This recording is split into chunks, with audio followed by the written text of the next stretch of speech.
conversando agora há pouco sobre os efeitos do LDL no corpo da gente e quais são os níveis de LDL e HDL recomendados para você. Ninguém tem que saber o que eu vou colocar agora decorado, né, gente? Todo mundo já viu no exame de sangue, tem escrito assim, valor de referência, que é o que você deve ter, e o quanto que você tem, só para você comparar. Mas assim, para a gente ter uma noção, né? O nível de colesterol total que você deve ter deve estar abaixo de 200 miligramas por 100 ml de sangue. Sendo que o LDL colesterol ruim, ele tem que estar abaixo de 130, enquanto que o HDL colesterol bom, ele deve estar acima de 40. Falava assim 35 até um tempo atrás, então a gente fala acima de 40 miligramas por 100 ml de sangue. O que mais me interessa em relação a essa tabelinha que eu estou colocando é que nesse caso, gente, presta atenção que o LDL colesterol ele tem que ser baixo, ele tem que ser menor do que um determinado valor e o HDL tem que ser alto, ele tem que ser maior do que um determinado valor. E como é que a gente consegue controlar esses níveis de colesterol no sangue? Ora, vários fatores, né? Um deles é a ingestão de colesterol. Entretanto, somente 10% do colesterol, ele vem da dieta. Somente 10% do colesterol é exógeno, proveniente de fontes alimentares na dieta. A maior parte do colesterol é endógeno. A gente produz o colesterol a partir de óleos e gorduras da alimentação. Ou seja, qual é o efeito de óleos e gorduras da dieta sobre a produção de HDL e LDL? De óleos e gorduras da dieta sobre o LDL e sobre o HDL. A gente vai ter 3 tipos de óleos e gorduras para poder mencionar, cada um deles com efeito diferente. Por exemplo, a gente pega lá as gorduras saturadas. Tudo bem, eu sei, gordura saturada é pleonasmo, Se é saturada, bom, então é gordura. Sendo que eu vou escrever assim, gorduras saturadas. Elas são as piores, gente. Elas aumentam o colesterol ruim e diminuem o colesterol bom em você. Sendo que onde é que a gente encontra gorduras saturadas? Alimentos de origem animal. Carne, leite, ovos, manteiga e aí vai. Ou seja, você comer gordura saturada demais é perigosíssimo, porque aumenta o colesterol ruim e diminui o colesterol bom. Nós temos os óleos poliinsaturados. Insaturado quer dizer que tem ligação dupla, poli, que tem várias ligações duplas nesse caso. Sendo, gente, que no caso dos óleos poliinsaturados, até que eles são legais, eles diminuem o colesterol total. Diminui o ruim, só não é melhor porque também diminui o bom, tá? Então diminui o ruim, mas também diminui o bom. Onde é que eu encontro os óleos poliinsaturados? Em óleos vegetais, mas também, gente, em óleos de peixe de água fria, ou a história lá do salmão, a história lá do ômega 3, que o ômega 3 ele acaba então sendo um poliinsaturado e ele vai diminuir o teor total de colesterol em você. Então a ingestão adequada de ômega 3 tem um efeito protetor contra doenças cardiovasculares, que é baixo o LDL, também baixo o HDL. O que há de mais bacana em relação a esses caras são os óleos monoinsaturados. Monoinsaturados, eles têm apenas uma ligação dupla, gente. E por que eles são os mais legais? Porque eles conseguem a façanha de diminuir o LDL e aumentar o HDL. Ou seja, diminui o ruim e aumenta o bom. Exatamente o que eu quero. Diminui o ruim, pega o colesterol ruim, mantém ele baixo e aumenta o bom. Pega o colesterol bom e mantém ele alto. Onde é que nós encontramos os óleos monoinsaturados? Azeite de oliva, nozes, castanhas e aí vai. Daí, muita gente já ouviu falar, nozes e castanhas têm gordura boa. Beleza, moçada? Nesse caso, gordura, na verdade, óleos, Óleos monoinsaturados, que são interessantes pra gente. Só toma cuidado com a besteira, De vez em quando alguém tá falando com você sobre isso, aí diz assim, azeite contém colesterol bom.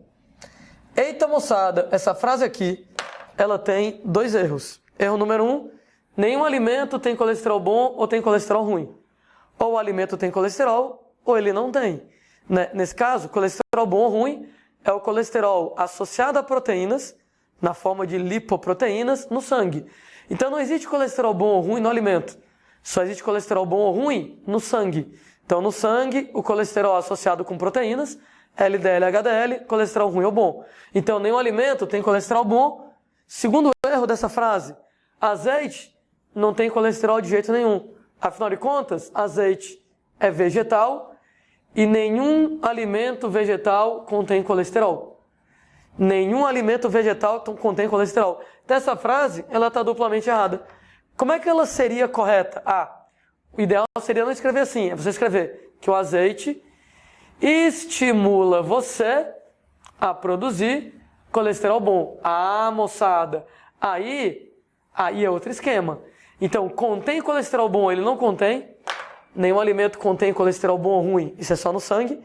E o azeite, por ser vegetal, não tem colesterol de maneira nenhuma, certo? Entretanto, o azeite estimula você a produzir colesterol bom e por isso que o azeite ele é muito bacana. Agora, cuidado. Estou falando desses óleos crus. Quando você vai lá e frita, aí, gente, a parada já vai ser diferente.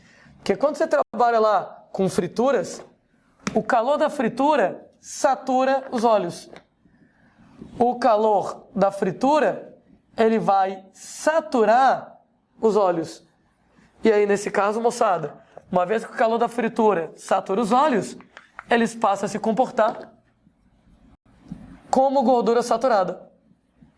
No que eles passam a se comportar como gordura saturada, eles vão trazer todos os prejuízos que a gordura saturada traz para você. Ora, gordura saturada é a pior, ela vai aumentar o colesterol ruim e diminuir o colesterol bom. Por isso que notem bem, a minha preocupação não é com o óleo em si. Cara, se você comer esse óleo de soja cru, óleo de soja é um óleo vegetal, ele é poliinsaturado. Ele vai diminuir o colesterol total. Tudo bem, ele é muito calórico, ele é muito energético, ele vai te fazer engordar. Beleza, ele vai te fazer engordar. Mas se você comer óleo de soja cru, diminui o ruim, diminui o bom, diminui o colesterol total. Então minha preocupação não é com o óleo, minha preocupação é com a fritura. É porque o calor da fritura satura os óleos, eles vão passar a se comportar como gordura saturada, e com isso você vai ter lá LDL, HDL. LDL subindo, HDL descendo, ou seja, não é nada interessante nesse caso. Ô Landim, qual é a melhor maneira de fazer frituras? Nenhuma. Né? Não existe fritura saudável. Né? Fritura, gente, qualquer jeito vai ser porcaria aí pra você. Né? Aí, esse aspecto acaba levando a muita discussão do ponto de vista lá médico, nutricional, né? Gente dizendo, por exemplo, lá, frita logo com gordura saturada. Frita logo com banha de porco, que a gordura saturada já está saturada, eu não tenho que piorar. Mas tem gente que diz, não, vai lá e frite com azeite. Bem ou mal ele é monoinsaturado, nem todo ele vai ficar saturado. Isso quer dizer que quando eu vou lá e uso azeite, alguns vão acabar saturando. Né? Eu tenho, sei lá, trilhões e trilhões de moléculas de azeite, né? De moléculas de óleos monoinsaturados. Algumas irão saturar e passarão a ser perigosas, mas nem todas, né? Então talvez o efeito não seja tão ruim. Infelizmente não existe uma posição definida do meio médico quanto a isso. Agora, para a maioria dos autores, né, é bom evitar a gordura saturada, inclusive em fritura, certo? Então seria melhor você trabalhar realmente com os monoinsaturados, mesmo em fritura, mesmo porque quando você frita, volto a dizer, você não vai saturar todas as moléculas de óleo. Então, algumas ainda permanecerão insaturadas. E aquelas que permanecerão insaturadas vão ajudar a evitar que o LDL suba, vão ajudar que o HDL aumente. Enquanto que aquelas saturadas, claro, já não vai ser tão interessante. Tem outro detalhe. O calor da fritura, além dele saturar, né, ele também promove outro efeito. Ele pode levar à produção das famosas gorduras trans. Na verdade, moçada, gordura trans, ela originalmente foi inventada como substituto para manteiga. Eram uma vez óleos vegetais poliinsaturados. Quanto maior o número de ligações duplas que você tiver no óleo, mais líquido ele é. Eu acho essa história muito bacana. Na Segunda Guerra Mundial começou a faltar tudo, né? Começou a faltar, por exemplo, lá leite para fazer manteiga.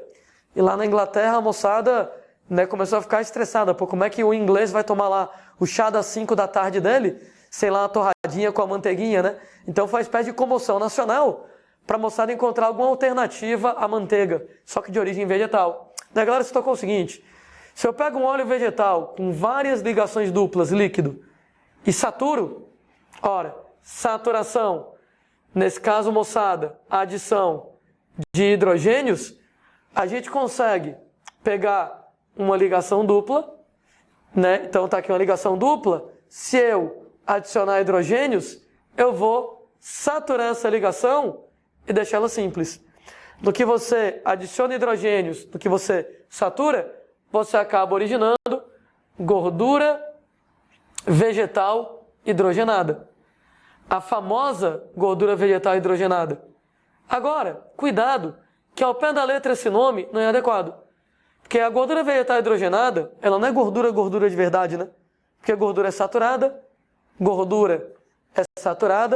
e a gordura vegetal hidrogenada, ela ainda é insaturada. Mas ela tem menos ligações duplas. Ela é menos insaturada. Ora, quando você tem várias ligações duplas, você é líquido. Quando você tem menos ligações duplas, você vai ficar menos líquido, você vai ficar numa consistência meio cremosa, meio pastosa, que nem, por exemplo, moçada, acontece na margarina. Então a diferença entre manteiga e margarina é que a margarina é de origem vegetal, então a manteiga é de origem animal. Como é que a gente fabrica margarina? Eu pego um óleo vegetal com várias ligações duplas, adiciono hidrogênios, saturo algumas delas, então você passa a ter gordura vegetal, que ainda tem ligações duplas, mas ela é menos insaturada, ela tem menos ligações duplas, então ela não é mais líquida, ela é cremosa, pastosa, que nem a margarina, e aí vai. Inclusive na década de 80, você perguntasse lá para o nutricionista: ei, o que é mais saudável? Né, manteiga ou margarina? Ele ia te dizer margarina, porque manteiga é saturada, né? Manteiga é saturada, aumenta o ruim, diminui o bom. E a margarina, bem ou mal, ainda é insaturada. Entretanto, nos anos 90, 2000, a moçada começou a ver que a margarina é perigosíssima, pelo menos originalmente como ela era fabricada. Por quê? Na natureza, todos os ácidos graxos que a gente tem, que eles são insaturados, eles estão na forma cis. E quando você vai lá e fabrica margarina com essa técnica de hidrogenação, a gente acaba formando gordura trans. E, gente, a gordura trans, ela é tão ou mais agressiva que a gordura saturada. Gordura saturada, aumenta o ruim, diminui o bom. Gordura trans, aumenta o ruim, diminui o bom. Agora, Landim, por que você tem essa diferença? Porque quando você vai atrás da estrutura química do ácido graxo, né, curiosamente, o trans fica muito parecido com o saturado. Né? Vou ver se eu consigo organizar para vocês mais ou menos, né? Então eu tenho aqui COH, que é o ácido graxo, aí você tem lá a cadeia hidrocarbonada longa, a cadeia hidrocarbonada longa, reticências aqui na brincadeira. Quando você vai lá e pega, por exemplo, um ácido graxo desses, que ele apresenta uma ligação cis, será que alguém lembra para mim, lá das aulas de química, como é que é a ligação cis? Então, deixa eu arranjar um espacinho bem aqui do lado. Você tem a ligação dupla, né? Quando nós temos que os dois grupos iguais, eles estão do mesmo lado, ou os dois grupos maiores estão do mesmo lado, eu vou dizer que a ligação tem configuração cis, né? Então tem a ligação dupla, os dois grupos iguais do mesmo lado, ou os dois grupos maiores do mesmo lado, cis. Se os dois grupos iguais, ou os dois grupos maiores, estão de lados opostos à cadeia, vai ser trans. Quando eu tenho, moçada, a ligação na forma cis, aqui nesse caso, a gente vai ter que ela vai ficar mais ou menos desse jeito. A gente tem, reticência aqui, uma determinada angulação. Essa molécula que ela é saturada, ela fica com um zigue-zague mais ou menos retinho, mas a molécula, moçada, que ela está lá na forma da ligação cis, ela tem uma nítida curva, por assim dizer, uma nítida dobra em termos de estrutura. Quando você vai lá e pega a gordura trans, a gente tem lá, na gordura trans, tentando organizar aqui como seria a ligação dupla na gordura trans, então a gente vai jogar esse hidrogênio para o lado de cá e o diacho do CH2 para o lado de lá, então vai ficar desse jeito. E olha como a molécula fica mais ou menos reta. É diferente, por exemplo, quando eu tenho a ligação cis, a molécula fica angulada aqui e angula. Quando ela está lá saturada, bonitinha, ela fica bem retinha. Saturada, bonitinha, ela fica bem retinha. Insaturada, com a ligação cis, ela fica bem angulada. Olha que ela está curva. E insaturada, com a ligação trans, então aqui nessa brincadeira eu tenho os hidrogênios para o lado, os dois grupos maiores para o lado de lá. Aqui eu tenho um hidrogênio para um lado, um hidrogênio para o outro. Os grupos maiores para um lado e para o outro. Gente, essa molécula insaturada, olha que ela tem uma configuração, em termos de formato espacial, retinho, muito semelhante ao que acontece naquela estrutura da saturada. E é por isso que ela parece muito com a saturada. Então, quando você pega lá a gordura saturada, as enzimas confundem a insaturada trans com a saturada. Né? Pela última vez, a insaturada na forma cis tem esse formato angulado que eu estou colocando. A saturada ela é retinha e a insaturada na forma trans é reta. Então, a saturada reta e a insaturada trans igualmente reta se parecem tanto em estrutura que as enzimas confundem as duas e trabalham de maneira muito semelhante. Tanto é que as saturadas aumentam o ruim e diminuem o bom, assim como as gorduras trans trabalham do mesmo jeito.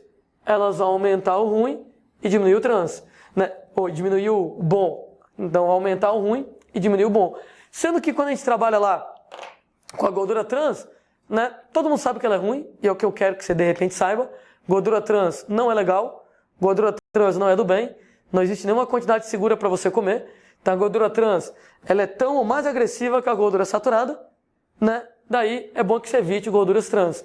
Hoje em dia a gente pode fabricar margarina sem gordura trans, tá? Então a gente tem uma técnica nova. Originalmente, a técnica de hidrogenação, né? A técnica de saturação produzia as gorduras na forma trans. Hoje em dia, existem técnicas alternativas para você produzir margarina com gordura cis. Mas originalmente era desse jeito, trans, muito parecida com a estrutura espacial da gordura saturada, apesar da ligação dupla, muito parecida com a gordura saturada, e se comportando dessa mesma maneira.